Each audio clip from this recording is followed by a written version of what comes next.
With another election coming up, I'm thinking a lot about disinformation. It's a concern that a lot of people have, of course, that there's a tremendous amount of disinformation online, on social media platforms, and looks like something's got to be done, right? I mean, we can't just sort of stew in this ocean of disinformation and then hope it all just works out.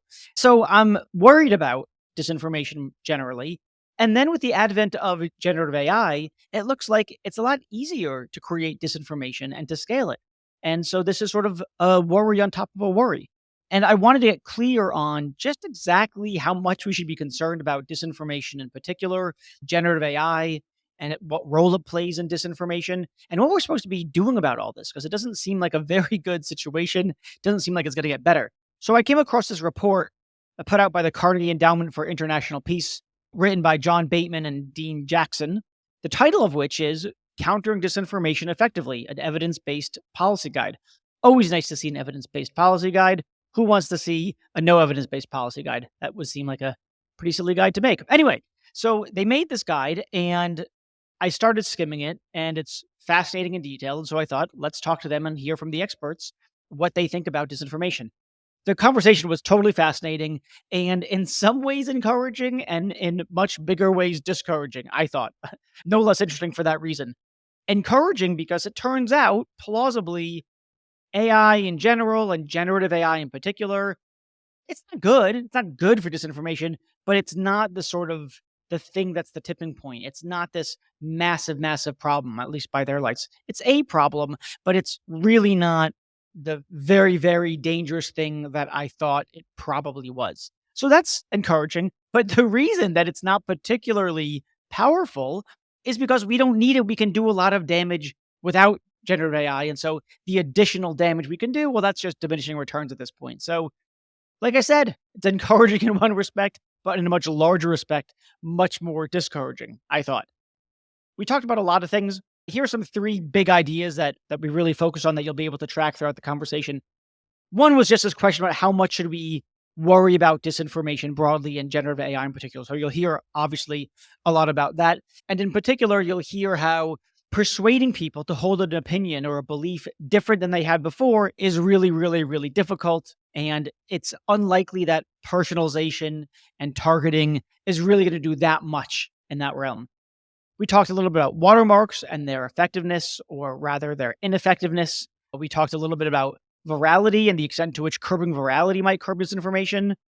Spoiler alert, not that much. You'll see this a bunch. As they say, there's not a silver bullet to this. There's a lot of problems, a lot of sources of the problem that is the problem of disinformation. And there's not one policy to solve them all. There's not one tool. There's not one anything to solve them all. So that's one sort of set of ideas that we talk about. The second is a question that we really don't resolve because it's sort of TBD. It's unclear. So look, here's the big question. Who should have control over our information environment? Who should have control over our information environment? Now, one thing that you don't want is government controlling the information environment, right? That leads to just propaganda machines, just people staying in power, lack of freedom of the press, lack of free speech. We don't want that. So we don't want the government controlling our information environment. On the other hand, we don't really want the tech companies controlling our information environment. They're not exactly sort of faithful stewards of the truth. They are for profit companies looking together to get engagement by users of their social media platforms. And they're not stewards of the truth. They're stewards of user engagement for the sake of their bottom line. So that's not ideal. And so then what's the alternative? Well, the alternative is that we individual citizens sort of work it out amongst ourselves, wade through the disinformation, have the conversation, engage in deliberation together, and figure out what we ought to believe. But that's not really ideal either because one, we're awash in disinformation, and two, we have gotten increasingly bad at having that conversation. So again, like I said, another rosy picture. So that's the second issue, who should control our information environment. The third and final is just, what are we supposed to do about this? What could we possibly do? And earlier in the discussion, we talk a little bit about these short-term tactical potential solutions or pieces of the solution, like watermarks and curbing virality. But we talk a little bit more towards the end about the long-term things that we need to do. So they support local journalism, educating people on media literacy, teaching critical thinking. that sort of thing. So the general idea, I think, is something like disinformation needs fertile soil in which to grow. And our current culture, our current levels of media literacy and critical thinking and access to local journalism, that lack is a fertile ground in which disinformation can flourish. So we've got to fix the underlying problems, which are not technical problems. So the conversation was totally fascinating. And like I said, relieving on sort of a local level and globally really distressing. That said, it makes for really fascinating listening. So please listen. And when you get the chance, give a 5-star review, share it with your friends, 5-star rating, blah, blah, blah, blah, blah. Okay, you know the things. And if you have anything that you want me to talk about, any issue I haven't addressed, please let me know at em@readblackman.com, as in ethical machines at readblackman.com. All right, enjoy the show.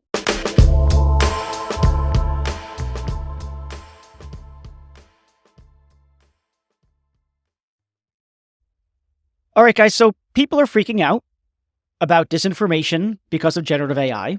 The idea is roughly people are going to use bad actors of all sorts and shapes and sizes, whether it's political actors, sort of, let's say, within the US, or foreign actors, or just lone wolves, as it were, creating disinformation campaigns using AI, fake images, fake video, fake text. And the thought is, if we thought disinformation or misinformation was a problem before, it's going to go off the rails now that we've got generative AI.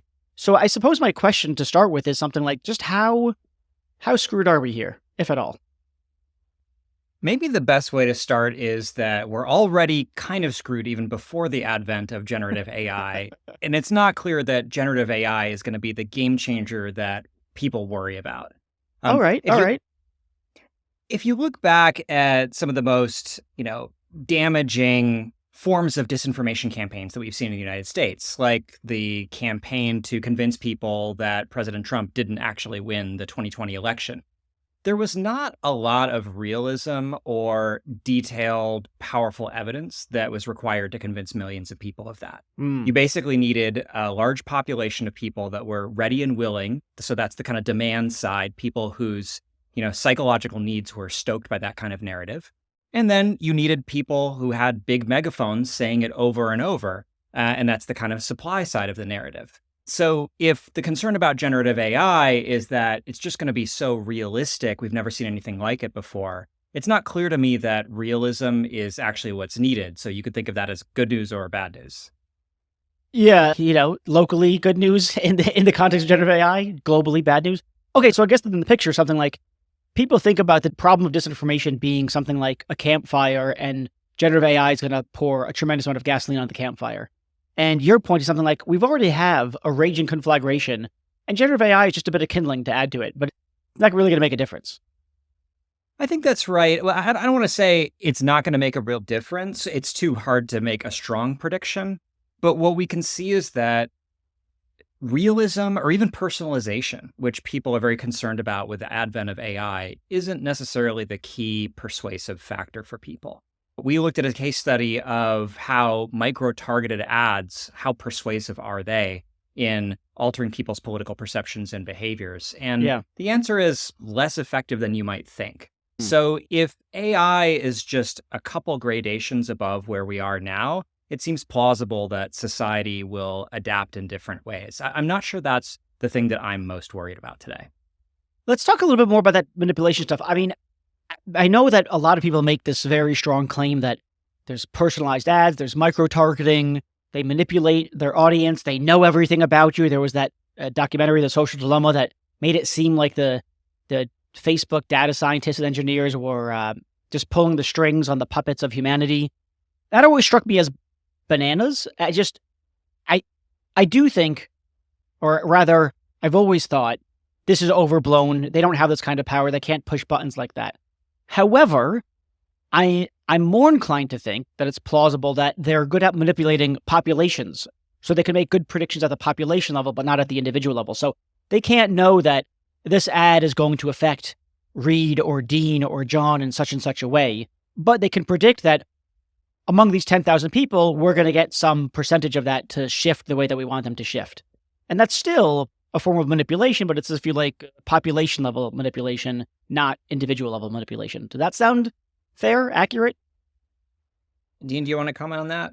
Yeah, I mean, there was the Facebook internal study from several years ago, right, where they just tried to see if they could make users a little more sad by tweaking the algorithm, right? I think there's something to the idea that they can adjust the temperature by day. I mean, at an ecosystem level, the type of content out there, adjust the temperature. What's the persuasive power, though, of one political ad or one AI generated deepfake or one meme, right? It's really difficult to say. And we have now some early studies on how much more effective AI generated content is than human generated content. There's a really good one Mm. by Josh Goldstein and several other authors from Stanford, where they actually had people sort of look at headlines written by ChatGPT, kind of trained it on headlines from known Russian propaganda operations. And then they had a control group, right? So people who just saw normal headlines. And then they had a group that looked at headlines that had been written kind of cooperatively between ChatGPT and humans, right? So you have a human editor who's like, Sure, this sure. headline's not quite right. AI actually underperformed the human editor, right? It was better than baseline control group. It had an impact. It was slightly below, I think, the sort of tag team. And so the way I think that we should be thinking about AI is less as this giant game-changing force and more as like an assist, right? It saves you a lot of time if you're a propagandist. And if you're like a low skill or low resource actor, you can do things you couldn't before, right? Like the memes on Reddit about the 2024 election are going to be, there's already a lot of just like crazy AI generated content. And most of it's just Sure. sort of satirical and obviously satirical on its face. So I don't know that we needed to worry about it being hyper persuasive, but there's going to be a lot of noise. It'll be very noisy. And how do we have any evidence for thinking that memes do a lot of the pushing and pulling? I think that type of content, there's good evidence that it's good at mobilizing people to do things they're already sort of inclined to do or think things they're already think, right? It's good at getting people off the couch to go vote. It's good at sort of people to double down on their preference for a candidate. It's good at helping them find like-minded individuals on the internet. It's a lot harder to persuade people, right? And I've been doing a lot of interviews for different projects with political consultants, and some of them said to me, how many persuadable voters are really left? That's the audience you want to reach. They're really, really Sure. hard to reach. Everyone's trying to reach them. So the ability of like a given piece of content to move them is sort of infinitesimal. They also say Mm. persuasion's a lot harder than fundraising, right? So to your point about moving populations, in fundraising, there's a binary metric. Did you give or not? And you just want to get the maximum number of people to give. And so if you can increase that by 1% across the population, that's huge. Persuasion, the signal's much less binary. What makes someone decide something on a given day can be highly emotional and idiosyncratic. It's just much more difficult to even measure the impact of something on persuasion. Our case study, I should note, sort of references a wider literature around the effectiveness of targeted advertising and finds that, like, yeah, it matters in the way that all political ads matter. People wouldn't be spending so much money on it if they didn't think it had any impact. We talk about it as this sort of hyper manipulative tool, and I just don't think it rises to that level. There's not really evidence. So then, all this sort of clamoring around, we need watermarks. We need watermarks to make sure that people know that this is AI generated. I thought, well, one thing I thought is just that, well, it's not going to work. They're going to be hacked, and then they're going to make other watermarks that resist those hacks, and then it's just going to be a cat and mouse game. I also have other kinds of complaints about it, which is that I sort of think that when ads influence us, they influence us non-rationally. That it's not through rational persuasion, but it's good at generating emotions, and our emotions can be generated in response to what we know to be fiction, right? We watch movies, we read stories, we cry, we laugh. We know it's not real, and yet our emotional systems are already engaged. So I always thought, have the watermark. It doesn't really matter because the sort of, if you want to call it damage, or at least the influence, the emotional influence has been done already. And that's what's going to drive decisions. I know Joe Biden didn't actually, have sex with a chicken, but something feels off about that guy. But I guess what you're saying is across the board, maybe. Well, it's not don't worry about it, right? That's too strong, as you said. But I guess we don't really need to worry too much about the watermarking stuff. Is that right? Can I chime in on that? So watermarking can help, but only so much. And that's because watermarking at its core is an indicator of authenticity or credibility. And that's all. When we think about today's information environment, we already have many pretty reliable indicators of credibility and authenticity. So by my lights, something that I read in the New York Times is a lot more credible than something that I read on Facebook by a kind of made up content farm. Something that I see that is echoed from, hundreds of scientific reports, peer reviewed, and the consensus of a global community of experts is more reliable than something else. That said, lots of people today are choosing not to pay attention to, or they don't trust those indicators of authenticity. So I think that's likely to repeat itself with these AI watermarks. Where the watermarks can help is where intermediaries, people like investigative reporters, the legal system, institutions that can spend the time and attention to getting to the ground truth, can use these as investigative tools. And then hopefully those institutions can earn the trust of people. But that's a challenge today. Yeah, we do have a case study on labeling in general, social media labels, and find pretty much exactly what Jon said, right? There's actually another internal platform study that shows the more likely you are to have seen one of Meta's labels about the COVID-19 pandemic, the less likely you are to have clicked the link to get more authoritative information. The people who most buy in to the misleading narrative are sort of also going to be least persuaded by a watermark. You can't flip the watermarking thing on its head. One kind of obvious thing I've heard someone say that really made me chuckle was, wouldn't it be easier and perhaps more impactful to just watermark authoritative content rather than all the AI generated content? If your Secretary of State's office watermarks official government communications, that at least makes those more difficult to forge. That seems like a much lower bar and something worthwhile that we could be talking more about. You're making things worse. I don't think you're making things worse. You're revealing things to be worse than previously considered, which is something like, yeah, look, don't worry about manipulation so much. Don't worry about the watermarking stuff so much. Don't worry about authenticity so much, because frankly, people are kind of unreachable. They've got their political positions. They've got their private opinions that are sometimes they're not so private about. And the probability that you're going to move them off that position is vanishingly small. Can I just reframe that slightly? So Yeah. I think there's a truth there. One of the things that Dean and I discuss is that people's political and social behavior, the kinds of thing that we often think is driven by factual claims that are being aired in ads or circulating in the media, those things are often more typically driven by worldviews and identities that are shaped over lifetimes. And so you're right. I wouldn't go so far as to say unreachable, but actually causing someone to vote for a different candidate, causing someone to vote if they weren't going to vote, causing someone to take a vaccine if they weren't inclined to take that vaccine. That's extraordinarily difficult. But that doesn't mean that persuasion is impossible, and that doesn't mean it's impossible to counter disinformation. It does mean that we should shift our attention somewhat toward operating at the same long timescales and the same large-scale social systems that the bad guys are operating at. So we encourage policymakers to take a more portfolio approach that includes more ambitious long-term bets on, what can we do to bring back local journalism? What can we do to educate people on the tools of media literacy and critical thinking? These are not quick fixes, but these are the kinds of things that could have an impact over a very long period of time. I see the point. The general point is something like, the problem here is more systemic. It's not this one-off. Someone's sort of rational capacities are going to be undermined by virtue of manipulative media, whether it's generated by AI or not. We've got to engage in this long-term strategy. Part of it is getting people to develop an intellectual conscience. Right? Is that really true? That seems like a phenomenally tall order. I mean, to say the least. I mean, oh my God, getting the average person to have a really sort of deep intellectual conscience, is, oh boy, that's a problem. Conscience is a great term because it evokes this idea that we have this inner sense that we should be behaving better than we are. And, I think, Dean, your findings on accuracy nudges are a great example of that.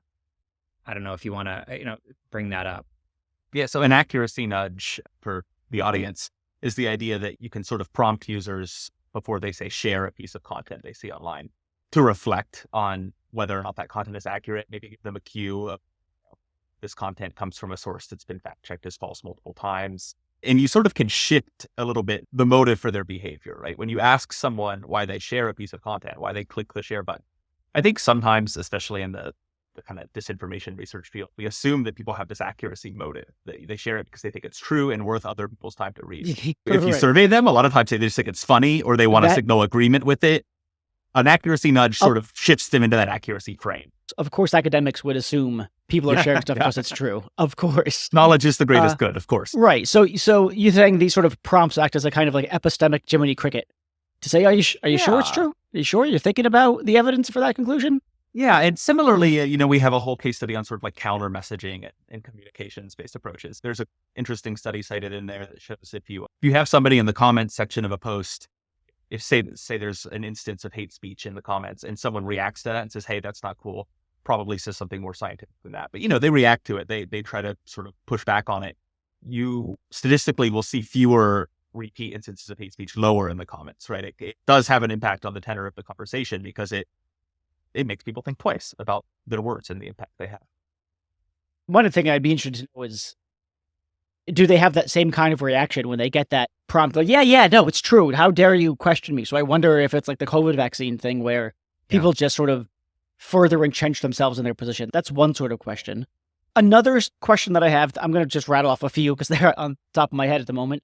So that's one kind of question. Another kind of question is something like, why should we try so hard to counter the disinformation if it really is a sort of relatively ineffectual, as you say? Should we really devote significant resources to combating the disinformation? Third and related question, I could hear someone saying, "Oh, what you're doing is you're letting Mark Zuckerberg and his ilk, you're letting Facebook and Instagram, et cetera, you're letting them off the hook. They should really be responsible for this kind of thing."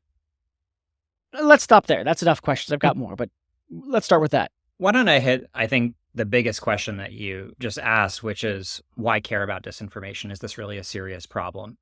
So I think it is. And I would go back to the Stop the Steal movement as the kind of paragon example of a successful, extremely damaging disinformation campaign. I can't think of an idea in my lifetime that has done the most to destabilize political conditions in the United States, and the consequences are only continuing. So I do think disinformation matters. If Dean and I are trying to say anything here, it's that persuasion on all sides of an issue is difficult in a tactical sense, right? And so someone's ability to pull off a disinformation campaign, like the idea that the 2020 election was stolen, it requires a lot of initial conditions to be set over a long period of time. It requires a political system in which certain incentives exist, and there's a lack of policing or perverse incentives, tolerance for bad action, lack of accountability. And then this kind of toxic stew of traditional and social media that all play into these dynamics. And so it's complicated. And then therefore the solutions need to be complicated. I guess when I get impatient is when I hear people say, we'll just fix the algorithms, or we'll just sanction the Russians, or just fact check things more, just slap the label on something, or strip somebody's social media account, as if there's a kind of techno-solutionism of just putting your finger in the dike and saying, that solved it. That's not how the problem works, and so I don't think that's how the solution is going to work. Yeah, I think that's right. The other thing I think Jon and I often say is that yes, it's a complicated problem and it needs complicated solutions. It's also a sort of perennial generational problem that needs kind of big, large-scale solutions to implement. So you said people are so entrenched in their beliefs, why bother trying to counter the disinformation?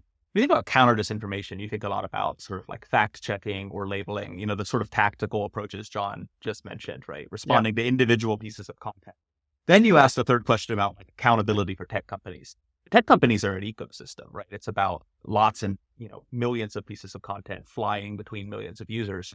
I don't think it's just the tech ecosystem that matters. There's also, as we said earlier, like the media literacy ecosystem. We talk a lot about local journalism and its decline and the effect that has on public discourse in the United States. But I think we do need to sort of think about long-term, large-scale investments at the sort of ecosystem level. Doesn't mean stop doing the tactical things, but that's just a Band-Aid until you can kind of afford the larger surgery, if I'm going to overextend that medical metaphor. So let me ask you a question that sort of came up today in a conversation I had with someone who's very much on the right. This was actually with Will Cain. He hosts a TV show on Fox, and he thinks disinformation is perhaps, and maybe this is not quite right, it's in some sense a problem, but we shouldn't interfere with it. This is what free speech is about. We should have we should let people say the things that they want to say, as disgusting or as false as we may find them. And it's our job as citizens to ferret out the truth. So maybe there's a problem, but there isn't, if you like, a solution above and beyond people doing what they've got to do. What do you have to say to that? So I may surprise Will Kane here and not totally disagreeing with it.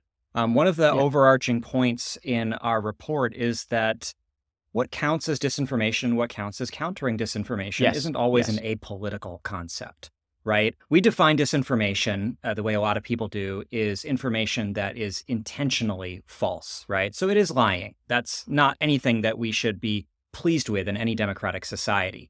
But how do you determine something is false and how do you determine someone's intentions? That's a very fraught question. And a lot of democratic politics, to say the least of court cases, the scientific process, social movements, it's all about what people think is true and kind of the battle for that. This is perennial. Yep. So I think Dean and I are in some ways aligned against the over-pathologizing of speech and saying that disinformation means that society is so sick that we need to empower experts to kind of take control over the information sphere. But on the other hand, some of what you were just voicing to us, the ways that citizens should respond just by discerning for themselves and replying with their own counter speech, that's a lot of what these things can be considered, right? So teaching media literacy, even fact-checking, that's just someone else's speech, right? Pre-bunking, letting people know the kinds of narratives and techniques that they might encounter and giving them context to help them respond in those situations rationally. These are all in the realm of totally acceptable democratic activity as well. So, I think what's good for the goose is good for the gander. There's some pretty good early writing from like the 2017-ish era, which does feel like a different era now, on the way in which this is an epistemological problem. All right. We're not disagreeing necessarily about what's true and false. We're disagreeing about how we know, right? Which authorities are worth trusting. And I think what Will Kane is saying is, sort of, well, I don't want to put words in his mouth. A thing I might agree with him about is that it's dangerous to say any authority is beyond reproach. And if you're claiming that you are the sort of, an unassailable source of truth, that is a problem for democracy. I think a way we sometimes misuse the free speech frame, though, is there's this great line from a really old Supreme Court case. I think it's like a case at the turn of the 1800s, where there's the line, the best remedy for bad speech is more speech. What people forget is if you go through that ruling and, a couple paragraphs down, there's a lot of talk about it takes time. There has to be discourse. It takes sort of sustained focus and a lot of conversation for more speech to counter good speech. The truth emerges eventually. And if there's one thing our sort of modern media environment isn't good at, it's like patient, sustained discourse. So it's worth thinking through the way in which, more speech might just mean more noise, more paranoia, more disagreement, and more conflict, and not actually get us much closer to truth. I think we do have to grapple with the way that the media space affects public discourse in this country and everywhere else. So I have sort of had three kinds of thoughts swirling around in my head, or at least three that I'm not totally sure what to do with. So maybe you can help me. I think, one thing that I said in response to Will was something like, look, I don't think that we need some arbiters of truth and falsity. What I think is that there are people who are actively undermining individuals' ability to ferret out the truth. It is a sort of undermining of their epistemic capacities by, for instance, flooding their environment with false information. And maybe there are other kinds of manipulative techniques that we sort of intimated at earlier, which may or may not be effective. And then I ask, what's the role of government? Well, the role of government is not to tell us what's true and what's false. We don't want that. But government playing a role in making sure that those attacks, if you like, don't happen, seems like an acceptable thing, seems like a sufficiently apolitical thing. It should be something that we should all get behind, whether we're on the left or the right. So it's a sort of, the government's role is to undermine those people who attack the citizens' ability to engage in rational deliberation as a community, something along those lines. Yeah. I think in many ways, this is the flip side to the discussion we were just having. We were just talking about the importance of free speech and making sure that there aren't any powerful institutions that are intervening too strongly in discourse and shaping it to the point where citizens can't kind of play for themselves. But then I think you're raising this really important question, which is that is there a threshold, a point at which any kind of powerful mediating institution, whether it's a government, a platform, or someone else, should come in and strongly shape the information environment? Maybe the best case of that we looked at is whether something could be done about social media algorithms that do seem to drive disinformation. Now, I don't think there's any algorithms on major platforms that are specifically designed to get people to believe false things, but they do tend to be designed to increase engagement over periods of time. And so that strongly correlates with it. The other thing that it does, which I think sometimes people forget about, is platforms not only curate content, but through that curation, they then create reward systems that shape what people say to begin with, and even shape off-platform activity. Like, for example, a member of Congress might make a speech on the House floor with the purpose of going viral on Facebook or Twitter. Right? So you can actually have this complex ecosystem of incentives where the social media algorithms are shaping what we see, but also shaping how we behave on and off platforms. I think that is a promising area for intervention. The main problem with fixing the algorithms is that the algorithms are what make platforms money today. Yeah. And attempts to have less engagement oriented or just more chronological, non algorithms, choice of algorithms, civically responsible algorithms, it's just not clear that those things are competitive in the marketplace. And so you maybe do start to talk yourself into some kind of leveling regulation that would require that everyone adopt some kind of basic responsibility in their algorithms. But that's a big step for a government to make. That would really be shaping the information ecosystem. Here's a short argument, something like the way society goes, the way that for instance, our elections unfold is in no small part a function of our information environments. These companies control our information environments. And so these companies, to no small extent, control how society and our election processes unfold. And so it's not whether the companies shape our information environment and thus how things like elections and our society in general unfolds. It's to what extent, and do we want them? I saw a headline recently. I forgot where I saw it. I only read the headline. It was something like, who elected social media companies or something along those lines. And, it's a good question. To what extent ought they to have that kind of control over us? I almost want to zoom out a little bit and say something kind of philosophical, which is that, we're talking about the role of platforms in shaping our information environment. And I think it makes a lot of people uncomfortable that a private company with kind of a pure Machiavellian profit incentive is kind of controlling what people see, read, and maybe think. So that doesn't seem good. Okay, well, what can we do about that? If we really want to do something about that, then maybe we want the government to come in and constrain the role of that private actor.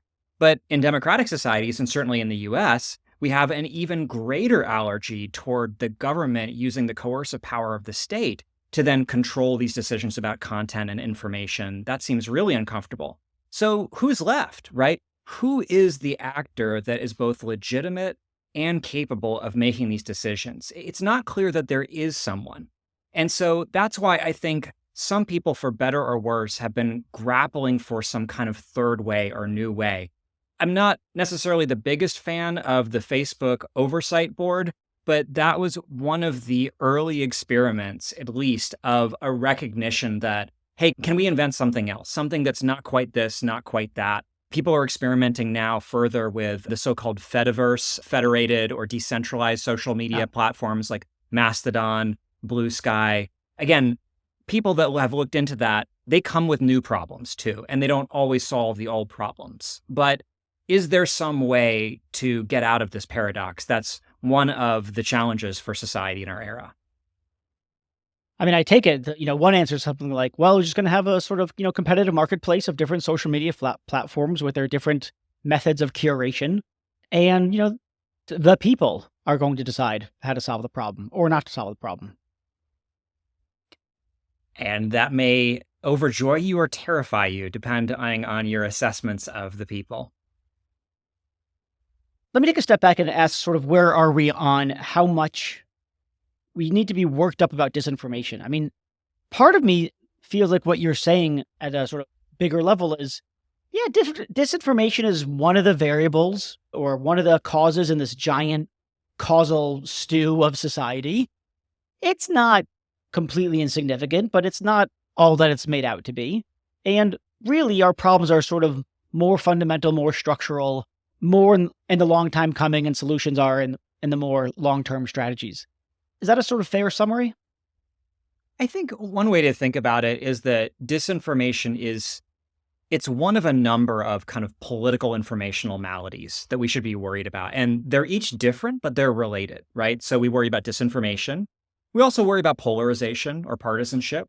We worry about extremism. We worry about political violence. We worry about breakdown of norms, loss of civility, partisan gridlock, obstructionism. I could go on and on with all the kind of Yeah. boogeymen, right? And, people could name all sorts of things.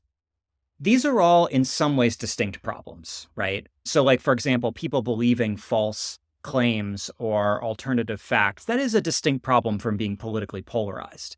But they're related too. The more polarized people are, for example, the more tribal they are, the more someone will be inclined to believe false claims that seem to be in the service of your side's Sure. narrative. Disinformation is not the sole political evil that troubles us, but it is in this kind of toxic stew of other things. I don't want people to hear that and then think it's hopeless because how could we solve all of these things? At the end of the day, Dean and I will tell you that fact checking kind of works. Mhm. Labeling social media kind of works. I don't want to overstate what we know about these things and their efficacy and their scalability, but we actually did write this report to frame some of the major ideas out there in a practical way so that policymakers could compare these ideas and implement some of them. As another way of saying, sort of reframing a bit, it is a problem. There aren't great short term solutions. There's okay short term solutions, I guess. Like labeling might be a decent short term solution, but the bigger solutions are more long term. And they're probably going to tackle more than one thing at a time. Yeah, I think one way we put it is, okay, what would you want in a solution, in any solution to disinformation or really any problem? You'd want to know a lot about it. You'd want to have strong evidence. Number two, you'd want it to be really effective based on what you know. And then number three, you'd want it to be able to scale well. And those are the three things that we looked at for a pretty diverse range of counter disinformation measures, everything that we've talked about today and more. And what we found is there isn't any one solution that rates well on all of those scores. There's nothing that we know a ton about. It seems to be really effective and it scales easily. That's perhaps not surprising for any difficult, challenging social Sure, problem. sure, sure. There's not a silver bullet. Right. No silver bullet. Exactly. But it's a reminder that we need to do a lot of things at once. We need to sustain them over periods of time. We need to be humble about which of these things we think really will work and which form of each of them. And we need to plan to assess and rebalance and pivot over time. Can I ask about two of the sort of part of the solutions?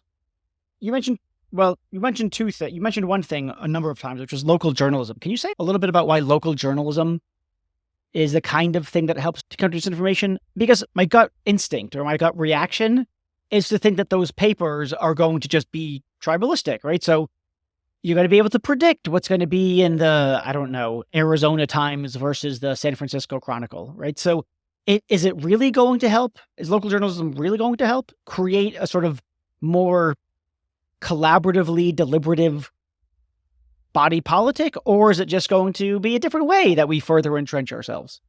I think it's helpful to start with some numbers, and we do this in the report. And I don't have them exactly at my fingertips, but if you can actually find like the number of working journalists, the government records this number, right? Bureau of Labor Statistics in the United States going back to the 1980s, and it's declined. It's fallen off. There was a period in the late 90s, early 2000s where people thought, well, web journalism may replenish the ranks of a journalist. It is not. Even when you factor in online journalists, that number has fallen. Local newspapers were shuttering before the COVID-19 pandemic, and COVID hit. That recession buried several more of them. And what's replaced them has been a lot of online news, right? In some places, it's TV news, which tends to be on the whole, like less informative, more sensationalist. If it bleeds, it leads. Sometimes it's Facebook pages masquerading as newspapers, which carry heavily partisan content. And then we have all these studies over this period, right, that look at these sort of news deserts, places where there's not a good source of local news. And what they find is communities that have strong local news ecosystems tend to have lower corruption, lower rates of polarization measured by higher rates of split ticket voting, and just like all these other indicators of civic health. And a big question Jon and I pose in that case study is, okay, let's take it then on merit that disinformation is sort of less resonant, less of in environments where there's lots of quality information out there and people have access to that and trust it and know where to get it. If you lose that and then bring it back, make big investments in nonprofit newsrooms like a lot of philanthropists are doing, do the civic benefits also regenerate? That's kind of a big experiment that's happening right now. A lot of monitoring evaluation plans to be written around that question because it's a gamble, right? Maybe it doesn't come back. Maybe we're sort of in it for the long haul in terms of effective polarization and cynicism about the news media. I don't know, but there's reason to believe that where and when local news was strong, disinformation was probably weaker. Yeah, so, okay, I see. So it's an empirical question whether we revive local journalism, whether that ocean of good information that comes with local journalism will, as it did before, drown out disinformation, or if instead we've gone too far in disinformation and there's I feel like a dam blocking the ocean of good information coming from local journalism. What might come from local journalism? That's enough of that metaphor. Let me ask you one last question. This is sort of a very, I don't know, it's been on my mind for a while. It's never had anyone to ask, so I'm just going to ask you. Suppose I said something like the real problem, or let me put it slightly differently. Here's a solution. Don't allow things to go viral. Just no virality. That's not allowed.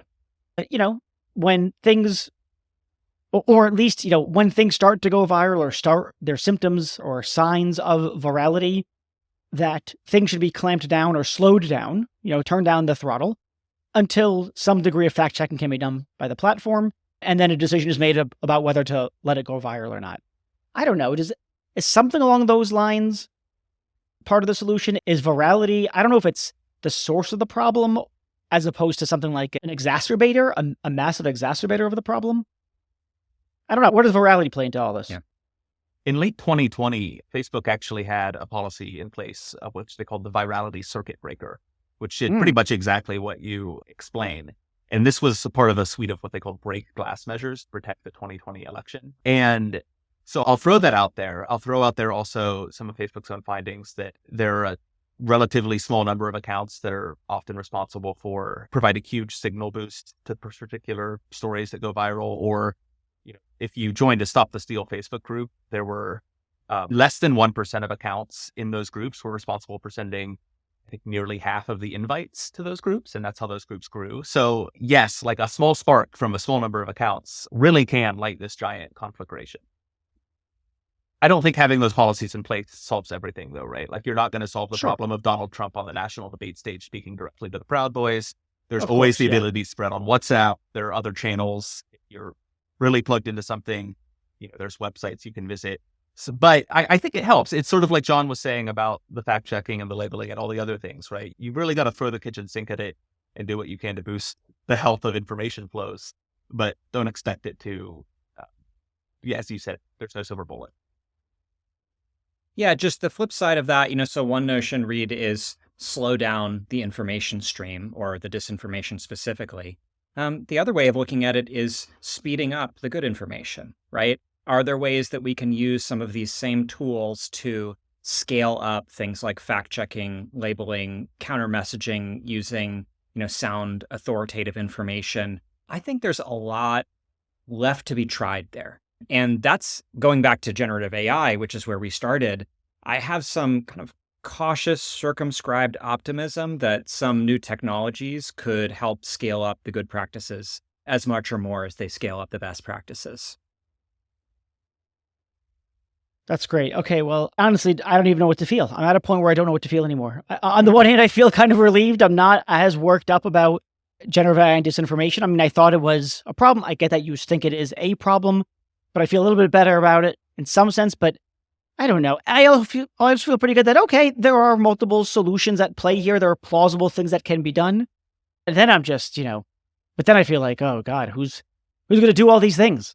I don't know. So I don't know. I don't know if I'm depressed or not after all this. Frankly, I don't either. I mean, I'm not the most optimistic about the kind of future direction of the political informational ecosystem in the United States or other advanced democracies. Frankly, all the trends are negative. I think we need to acknowledge that. But there's not one single driver of the problem, and there's not one single solution. What Dean and I are trying to do is just to bring a little bit more evidence to a conversation that is often pretty fact-free. Even still, what we don't So know ironic. is a lot more than what we know. Yes, that is ironic. All right. Well, thank you so much. This has been fascinating. So thanks so much for doing that report, writing that report, doing the research, and for coming on. This has been great. Thanks for having us. Thanks for having us. Great conversation.